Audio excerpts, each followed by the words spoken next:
महाभारत का युद्ध समाप्त हो चुका था, परंतु विजय के साथ शांति नहीं आई थी। गांधारी अपने सपुत्रों की मृत्यु से टूट चुकी थीं।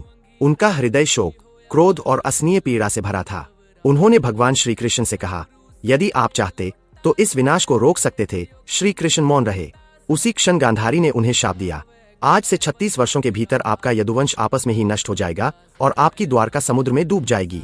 समय बीतता गया। 36 वर्षों बाद शाप सत्य हुआ। यदुवंश में आपसी कलह फैली और एक भयानक संघर्ष में वे स्वयं ही नष्ट हो गए। द्वारका समुद्र में समा गई। लीला पूर्ण हो चुकी थी। एक दिन भगवान श्री कृष्ण सरस्वती नदी के तट पर एक वृक्ष के नीचे विश्राम कर रहे थे। उसी समय जरा नामक एक शिकारी ने उनके लाल चमकते चरणों को हिरन समझकर तीर चला दिया। जैसे ही उसे अपनी भूल का एहसास हुआ, वह रो पड़ा।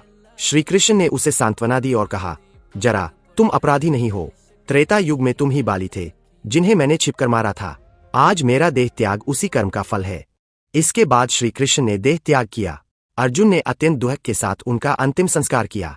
उनका पूरा शरीर भस्म हो गया, केवल दिव्य हृदय शेष रहा। अर्जुन ने उस हृदय को एक काष्ठ स्तंभ पर रखकर नदी में प्रवाहित कर दिया। वह बहता हुआ ओडिशा की महानदी के तट तक पहुंचा। वहां शबर जनजाति के प्रमुख विश्ववसु ने उस दिव्य हृदय को पाया। उससे निकलती अलौकिक आभा को पहचानकर उन्होंने उसे नील माधव के रूप में एक गुप्त गुफा में स्थापित कर पूजा शुरू की। यह रहस्य केवल शबरों तक ही सीमित रहा। उसी समय अवंती के राजा इंद्रद्युम्न, जो भगवान विष्णु के परम भक्त थे, नील माधव के दर्शन की खोज में निकल पड़े। उनके दूत विद्यापति ने चतुराई से गुफा का मार्ग खोजा, परंतु जब राजा वहां पहुंचे, नील माधव अंतर्ध्यान हो चुके थे। निराश राजा को स्वप्न में भगवान विष्णु ने दर्शन दिए और समुद्र तट पर पवित्र काष्ठ मिलने का संकेत दिया। उस काष्ठ से विश्वकर्मा ने वृद्ध कारीगर के रूप में 3 मूर्तियां गढ़नी शुरू की, पर शर्त भंग होने से वे अधूरी रह गईं। तभी दिव्य वाणी हुई, इन्हीं रूपों में मैं वास करूंगा। उन मूर्तियों में श्री कृष्ण का हृदय स्थापित हुआ।